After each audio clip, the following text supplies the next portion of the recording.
Assalamualaikum warahmatullahi wabarakatuh. Ketemu lagi dengan saya di channel Jalan Kopi Kita. Jalani hidup dengan komunikasi yang baik, pandangan yang objektif, penuh manfaat dan inspiratif tentunya. Pada pagi hari ini tanggal 5 Oktober 2025, hari Minggu ya, saya ingin ngobrol santai lagi sama teman-teman semua. Dan mudah-mudahan obrolan kita pada pagi hari ini juga membawa manfaat kebaikan dan mungkin bisa menolong di teman-teman yang mungkin lagi terjebak di keadaan-keadaan tersebut ya. Jadi pada pagi hari ini judulnya adalah jangan menyia-nyiakan kebaikan seseorang ya. Karena kebaikan itu adalah hadiah dari Allah Subhanahu wa Ta'ala. Jadi gini teman-teman, kita itu dalam hidup itu senang sekali mengagung-agungkan sesuatu yang kita inginkan dan meremehkan sesuatu yang terjadi begitu saja karena kita anggap itu ya terjadi begitu saja dalam alam bawah sadar kita. Artinya kita mendapatkan semua itu tanpa effort, tanpa harus berusaha lebih, tanpa harus sulit-sulit, sehingga kita mengenolkan, menganggap itu ya sudah sewajarnya saya mendapatkan itu. Dalam hal ini saya ingin berfokus pada kebaikan seseorang yang terjadi kepada kita. Jadi di saat kita itu mendapat kebaikan dari orang lain yang itu tidak kita rencanakan. Apa sih yang maksudnya yang kita rencanakan? Dalam artian gini, misalnya ada teman-teman yang dibaiki oleh orang yang memang Anda juga membaikinya. Jadi misalnya nih untuk teman-teman yang sudah punya pasangan, punya suami atau istri, atau mungkin remaja yang sedang berpacaran, Anda disayangi, dibaiki, dapat perlakuan baik, perkataan baik ya dari pasangan Anda, entah itu suami Anda, istri Anda, atau pacar Anda kayak gitu. Itu Anda merasa sangat bahagia sekali. Lantas Anda juga memberikan timbal balik yang sama. Jadi Anda juga membaikinya, menghargainya dan lain-lain. Tetapi jika kebaikan itu didapat dari orang-orang yang Anda itu tidak berpikir tentangnya gitu ya, atau Anda malah mungkin kadang tidak mengharapkan karena Anda berpikirnya apa sih untungnya dibaiki oleh orang tersebut kayak gitu, Anda terus lantas menganggap itu sebagai sesuatu yang tidak bermakna, tidak berharga. Anda menyia-nyiakan itu kayak gitu ya. Misalnya nih, saya contohkan lagi, di suatu perusahaan atau instalasi atau instansi gitu ya, Anda itu kalau dibaiki sama orang-orang yang dirasa Anda itu mempunyai jabatan yang tinggi, atau mungkin direktur, wakil direktur dan lain sebagainya seperti itu, Anda itu bangga sekali ya kan. Anda senang, Anda langsung wah kayak apa ya, berbunga-bunga hatinya kayak gitu ya. Terus Anda juga timbal baliknya mengusahakan kebaikan yang lebih lagi untuk orang-orang yang Anda anggap penting tadi. Tapi kemudian jika Anda rasanya Anda itu dibaiki oleh, misalnya kalau tadi misalnya ya di suatu perusahaan Anda dibaiki oleh yang bagian bersih-bersih misalnya kayak gitu ya, atau yang Anda pikir itu adalah suatu jabatan atau tingkatan yang menurut Anda biasa saja atau menurut pandangan Anda itu rendah, Anda menganggapnya alah nggak penting kayak gitu, Anda abaikan, Anda pikirnya ngapain juga lah gitu ya, terserah dia aja mau baik situ nggak baik situ. Itu banyak terjadi loh teman-teman. Saya ingin menyadarkan Anda yang sedang di posisi itu ya, sedang di sifat yang seperti ini.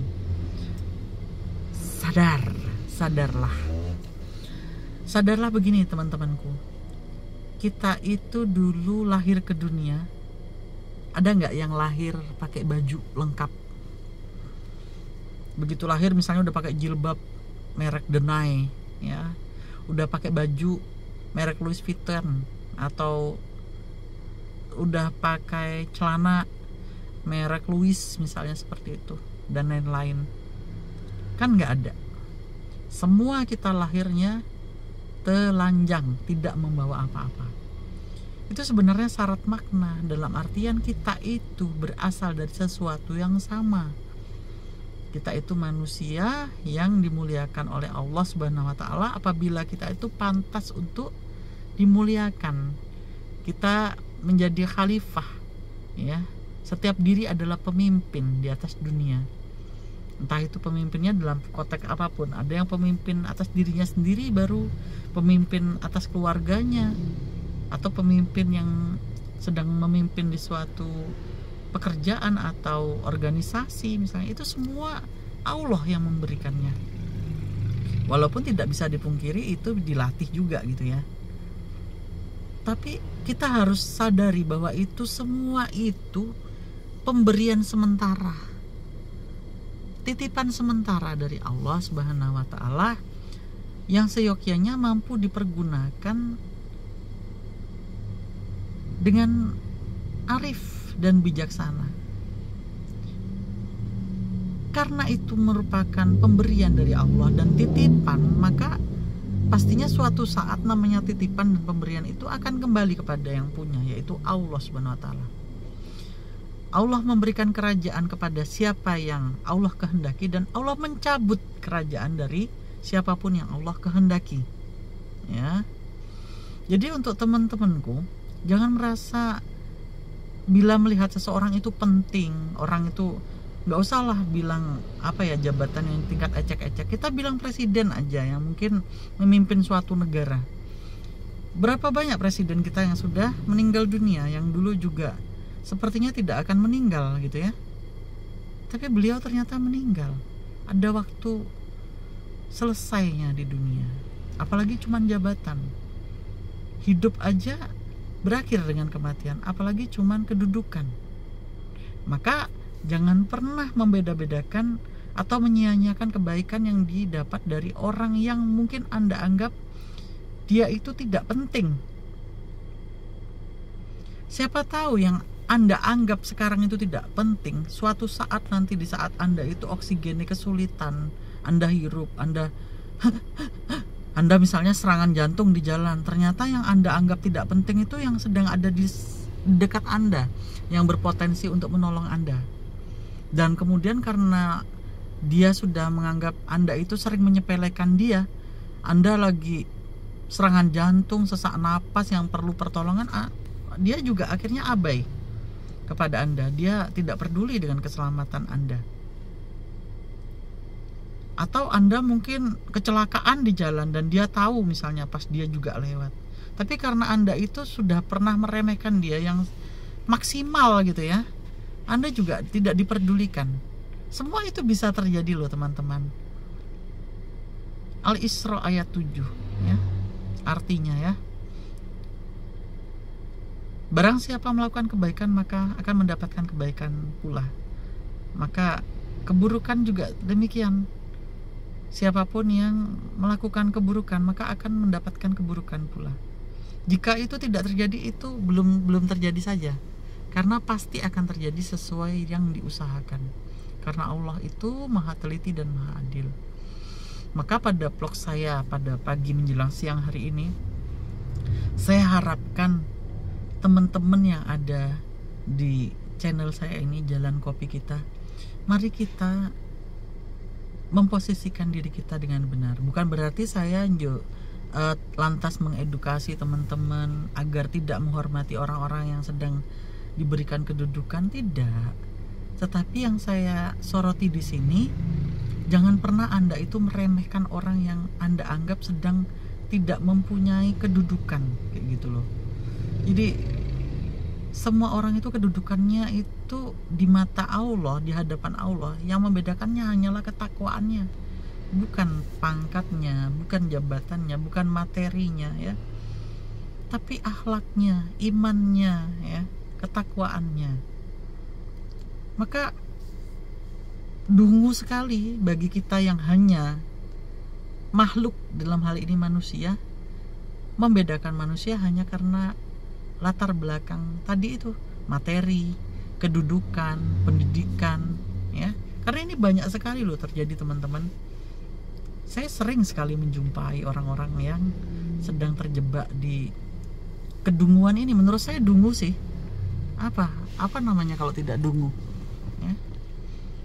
Orang-orang yang seperti ini kalau bertemu dengan orang yang misalnya tidak berpendidikan atau pendidikannya di bawah dia, wajahnya itu kalau bahasa Jawa itu petentang-petenteng, matanya itu nggak enak banget gitu ya. Tapi begitu ketemu dengan orang yang berpendidikannya lebih tinggi dari dia, jabatannya lebih tinggi dari dia, punya kedudukan, punya materi, terus matanya jadi sayu, bicaranya halus, lemah lembut, seakan ibaratnya itu gosong dikit, keburukannya dikit aja kelihatan, itu jangan sampai. Nada bicaranya sopan, halus, lemah lembut, bahasa tubuhnya tertata. Mau sampai kapan seperti itu? Belum tentu nanti di saat Anda itu membutuhkan, orang-orang yang Anda anggap Anda pentingkan itu yang menolong Anda. Ini apalagi kalau di konsep tetangga ya, teman-temanku ya. Hati-hati perihal tetangga. Jangan sampai Anda itu dengan sengaja dan kesadaran tinggi melukai hati tetangga.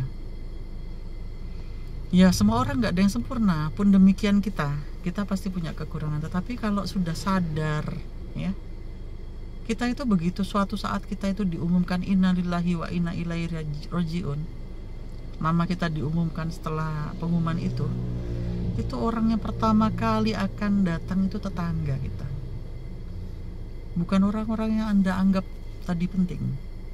Maka kembali ke topik awal tadi, jika Anda itu mendapatkan kebaikan dari walaupun yang Anda anggap itu secara kedudukan tidak penting, materi tidak penting, dan lain-lain itu tadi, hargai, ya, hormati. Karena orang itu bisa baik kepada Anda itu pemberian dari Allah. Allah yang sedang menggerakkan hati manusia tersebut untuk berbuat baik kepada Anda, berkata baik kepada Anda, ya, berpandangan baik kepada Anda. Karena mudah bagi Allah untuk membuka aib-aib Anda. Kita semua punya aib. Bohong kalau ada manusia yang tidak punya aib. Semua manusia mempunyai sesuatu yang ingin ditutupi karena merasanya mungkin malu jika diketahui oleh orang lain. Maka di saat rasa sombong itu hadir, ya, rasa bisa semena-mena sama orang lain itu hadir, hadirkan diri yang paling rendah. Hadirkan keburukan diri yang kalau itu diketahui oleh manusia yang lain itu Anda itu malu. Anda mungkin bahkan bisa hancur bila aib itu diketahui oleh orang lain, sehingga tidak semena-mena, ya. Dan bayangkan, mungkin hari ini kita itu meninggal, dan bagaimana di saat meninggal itu membawa keburukan-keburukan kepada orang lain, yang orang lain itu mungkin tidak ikhlas dan tidak ridho untuk memaafkan kita. Apakah tidak rugi? Ya. Kematian itu pasti terjadi. Saya katakan berkali-kali, saya bukan merasa saya ini alim, justru karena saya merasa banyak keburukan, banyak kekurangan, banyak dosa yang ada pada diri saya. Saya ingin saling mengingatkan ke teman-teman, selalu saling mengingatkan.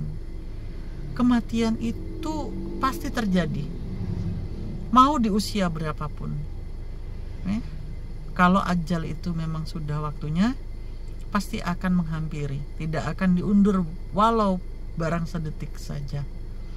Dan seberuntung-beruntungnya manusia adalah manusia yang paling bertakwa kepada Allah Subhanahu wa Ta'ala, yang digerakkan hatinya untuk mencintai Allah, Nabi Muhammad, dan Al-Quran, ya. Dan paling sedikit permasalahannya dengan manusia yang lain, paling sedikit konfliknya, tidak ada hutang yang perlu dibayarkan kepada orang lain. Karena semua kezoliman yang manusia lakukan pasti akan diminta pertanggungjawabannya oleh Allah. Maka teman-teman, saya ingin kita kembali ke konteks awal kita dilahirkan ke dunia.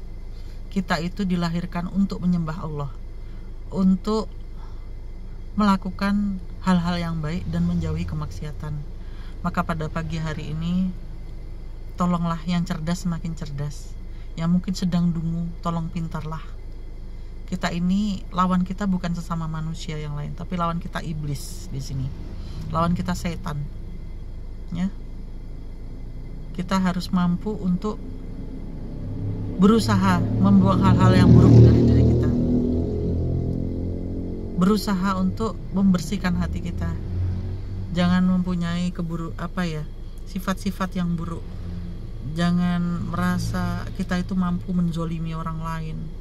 Jangan merasa kita itu mampu untuk mengotak-ngatik kehidupan orang lain, walaupun Allah sedang memberikan kita kekuasaan atau harta atau materi. Jangan. Allah paling tidak suka dengan orang yang sombong seperti itu. Ya. Kita tidak pernah tahu. Mari kita jadikan, mungkin setiap hari kita pagi kita bangun tidur, kita yakini mungkin hari ini adalah hari kematian kita, sehingga jika kita itu mau melampaui batas, kita akan takut, karena di sana itu, di barzah, apalagi di akhirat, itu sudah tidak ada lagi kata taubat, tidak ada pertolongan, dan abadi. Mungkin sekian dari saya. Jangan pernah sia-siakan kebaikan yang hadir kepada Anda. Perlakukanlah orang yang baik kepada Anda dengan penuh kebaikan. Jangan menzolimi sama manusia. Dan apabila sudah terlanjur pernah menzolimi, gentleman dan gentle girl lah, meminta maaf dengan jelas, pasti, dan terarah. Jangan cuma ambigu-ambigu, tulis di WA dan lain sebagainya yang tidak jelas kepada siapanya, karena memang hukumnya Allah nanti jelas gitu loh. Seperti Rasulullah saat mau meninggal dunia juga, kelasnya Nabi dan Rasul, siapa yang pernah terzolimi olehku, maka majulah, maka mintalah balasan ya kezoliman tersebut. Karena apa? Karena Rasulullah tahu dosanya seperti apa, tanggung jawabnya seperti apa. Lantas kita yang hanya manusia biasa merasa bisa lepas dari semua itu? Ya, mungkin sekian dari saya. Sebaik-baiknya manusia adalah manusia yang mampu introspeksi diri. Sebaik-baiknya manusia adalah manusia yang kembali ke jalan Allah Subhanahu wa taala dan taubatan nasuha ya. Assalamualaikum warahmatullahi wabarakatuh.